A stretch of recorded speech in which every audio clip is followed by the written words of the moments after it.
Fuzzy. I was jolted out of sleep when my 5-year-old son, Kevin, jumped on top of me. I let out a little yelp, both from the shock of the impact and from being waked out of a deep sleep. A little disoriented, it took me a few moments to figure out what was going on. Now jumping up and down on the bed, Kevin yelled, "Fuzzy came again, Fuzzy came again." I sighed, rubbed my eyes, and checked the clock. It wasn't even 6 o'clock in the morning yet. Kevin continued to jump ecstatically around the bed. By now, by now, my husband was awake and very cranky. He looked over at the clock and, seeing the time, was a frustrated moan. "Jesus, kid, can you wait until at least 6? He murmured sleepily. He too had been sleeping soundly. Fuzzy came again. I told you he would. Kevin was too excited to care what time it was. It could have been 1 in the morning for all he cared. He's back. He's back.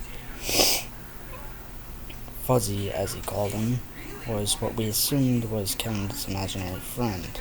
He described him as a fuzzy, colorful creature that arrives in a magical mist through his window every night. And they play together. Kevin claimed that he could change colors and even shape, but he was always fuzzy.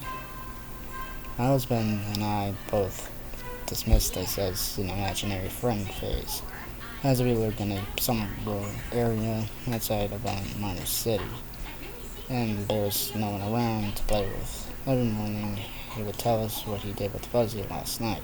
The stories would include making puzzles, reading books, jumping around, and cuddling.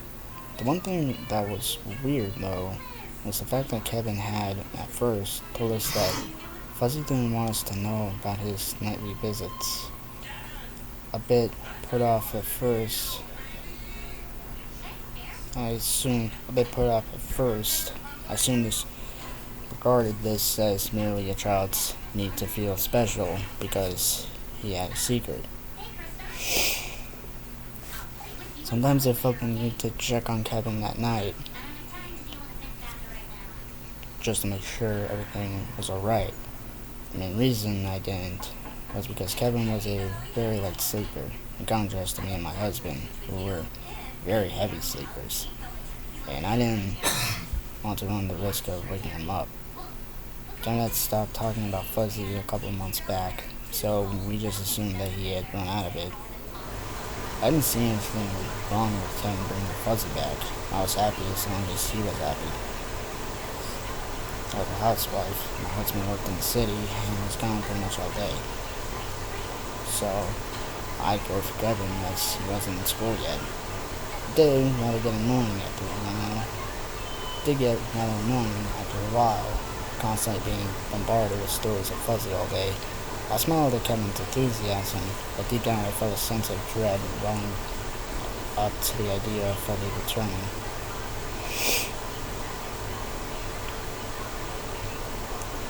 I got up out of bed and left the room, leaving my husband to deal with Kevin, and went downstairs. While making breakfast, I decided to check the newspaper. A car crashed on the interstate, and no body was found. I wish I had donated some money to the state for park improvements or something, claiming that their current state was simply unacceptable. Actually,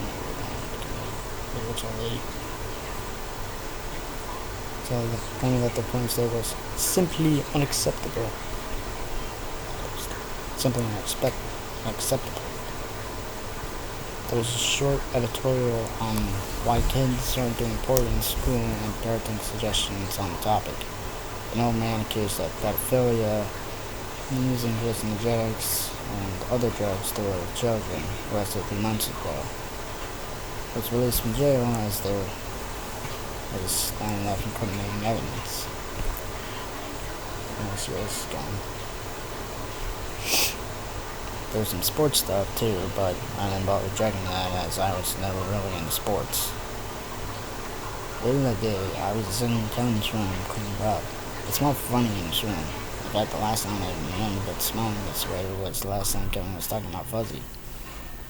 I thought about it for a moment, but decided to just dismiss it as just fermented body odor from him jumping around on his bed with his imaginary friend. I decided to open the window, as it was giving me a headache. Looking out, I saw Kevin in the yard playing with some of his toys. It rained last night, and the ground was soft and muddy, so I made sure to warn him not to go near the mud. I lowered my head to withdraw back into the room, but there was something on the ground beneath the window. 2 holes, about a foot or so apart. They weren't that big, so I wasn't too concerned. It just bugged me, as I couldn't think of anything that might have made them. I looked up to ask Kevin if he knew what they were. He might have made them. He had moved somewhere else though, and I didn't feel like chasing him down to ask about something so menial.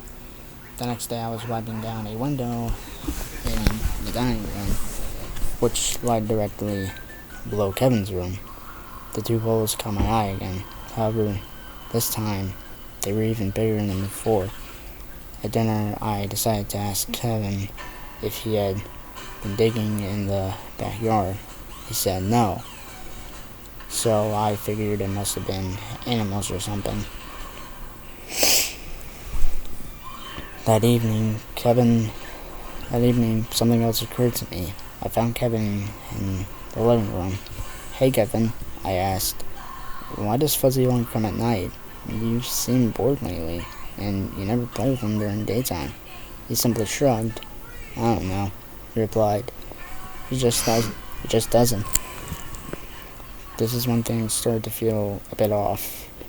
It had never occurred to me before that Kevin didn't play with Fuzzy during the daytime. It was probably just his way of keeping Fuzzy in a more realistic light. If he brought Fuzzy out to show him to us, he would see that we clearly didn't believe in the fluffy piece of bear next to him. Yeah, that's it. That's why.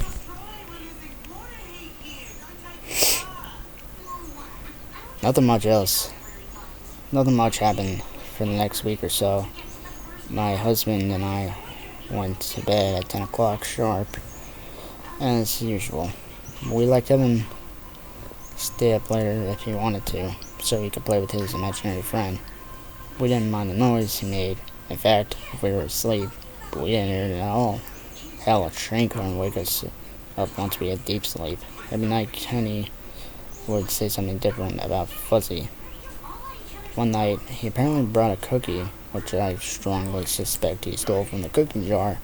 And another night, they flew through the clouds on Fuzzy's back. We were happy that our child's imagination was healthy, but the feeling that something was slightly off never went away. The next time I had to start putting Kevin to bed at the same time we went to bed, and later on, further than us, school was coming up soon, and I wanted him to be on a normal biorhythm. I don't know how to pronounce that. So that he could wake up early. But, of course, this disrupted his Fuzzy schedule, and he would not go to bed without a fight. As days passed, it was becoming visibly obvious that he was not going to sleep when he was supposed to. Instead, probably getting up after he fell asleep.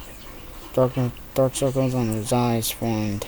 He was whiner than ever, and almost impossible to deal with, leaving me utterly exhausted every day.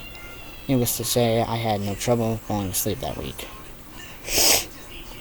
I was getting sick of my authority being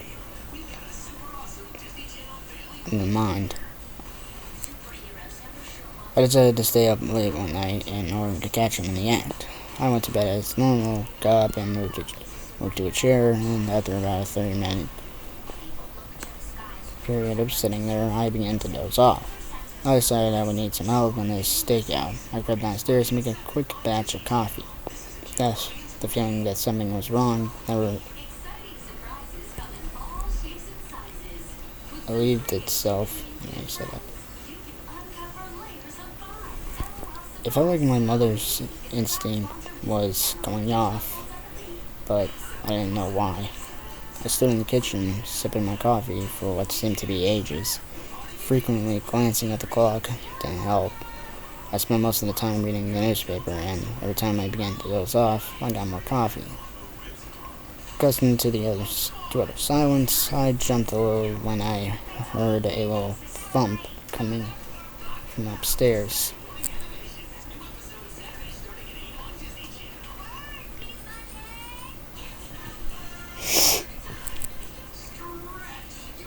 The clock read 12:30. I had no idea Kevin had the capacity to wait for more than 3 hours just for a stupid imaginary friend. I quietly set my stuff down on the kitchen table and tiptoed to the stairs. I made sure to avoid the creaky steps as I slowly ascended into the darkness of the second floor. Just as I reached the top step, I heard Kevin's voice from down the hallway. Fuzzy. It was now blindingly obvious that Kevin was awake. I heard another thump from Kevin's room as I slowly made my way down the hallway. I thought about calling out his name and scolding him right then, but decided against it as it would only serve to alert him to my presence and allow him to retreat under the covers and pretend he was asleep. The feeling that something was wrong grew from minor to almost unbearable. A soft hissing noise coming from his room was now within earshot. I reached the door. Gulping, I silently gripped the handle, turned it, and pushed inward. As I was opening the door, Kevin's bedroom window came into view. It was wide open, and in it, a ladder. I flung the door wide open and nearly fainted. There, in the middle of the room, was an incredibly hairy, naked old man wearing a gas mask. He was feeding hallucinogenic gas up Kevin's nose.